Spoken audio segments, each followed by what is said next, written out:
இந்த படத்தோட ரைட்டிங்ல ரொம்பவே டீப்பா எப்படி ஜெயிலர் 1க்கு ஒரு நல்ல டைம் எடுத்து பண்ணாரோ, ஜெயிலர் 2க்கு எப்படி நல்ல டைம் எடுத்து ஒரு ரைட்டிங் இருந்துச்சோ, அதே மாதிரியே இந்த படத்துக்கும் நல்லா ரைட்டிங் பண்ண போறாரு அப்படின்னு சொல்லியிருந்தாங்க. இவங்க ரைட்டிங் அதாவது ப்ரீ ப்ரொடக்ஷன் ஒரு நல்ல டெப்த்தான ப்ரீ ப்ரொடக்ஷன் பண்ண போறாங்க. அந்த டயத்துல அவங்க 2 பேரும் அதாவது ரஜினி அண்ட் கமல் அவங்க வெவ்வேறு ப்ராஜெக்ட்ல மீட் ஆக போறாங்க அப்படின்னு சொல்லியிருந்தாங்க. இந்த நியூஸ் தான் இப்போ ட்ரெண்டிங்கா போயிட்டு இருக்கு. இப்ப கமல் அவர்களோட நெக்ஸ்ட் ப்ராஜெக்ட் என்னவா இருக்க போகுது, ரஜினி அவர்களோட நெக்ஸ்ட் ப்ராஜெக்ட் என்னென்ன இருக்கலாம் அப்படின்னு சொல்லிட்டு இந்த வீடியோல டீட்டெயிலா பார்த்தலாம். இப்ப கமல் அவர்கள் பாலிடிக்ஸ்ல கொஞ்சம் நல்லாவே டீப்பா பிஸியா இருக்காங்க. அண்ட் அவங்க பண்ண வேண்டிய படங்கள் நிறைய இடத்துல கேட்டு நிறைய இருக்கிறதா சொல்லப்படுது. முக்கியமா அனௌன்ஸ் பண்ணப்பட்ட படம்னா அன்பறிவு அண்ட் கமல் 2 பேரும் சேர்ந்து பண்ண போற அந்த ப்ராஜெக்ட் தான்.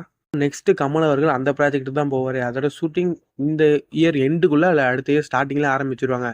கல்கி 2வோட ஷூட்டிங்கும் பேரலா பண்ணுவான் அப்படின்னு சொல்லி இருக்காங்க. அப்படியே சூப்பர் ஸ்டார் சைடு வந்தோம்னா இப்போ ஜெயிலர் 2வோட ஷூட்டிங் ரொம்பவே பிஸியாக போயிட்டு இருக்கு. அண்ட் ஜெயிலர் 2 ஷூட்டிங் முடிஞ்சதுக்கு அப்புறம் அடுத்தது யார் படம் அப்படின்னு சொல்லிட்டு இடத்துல ஸ்டோரிஸ்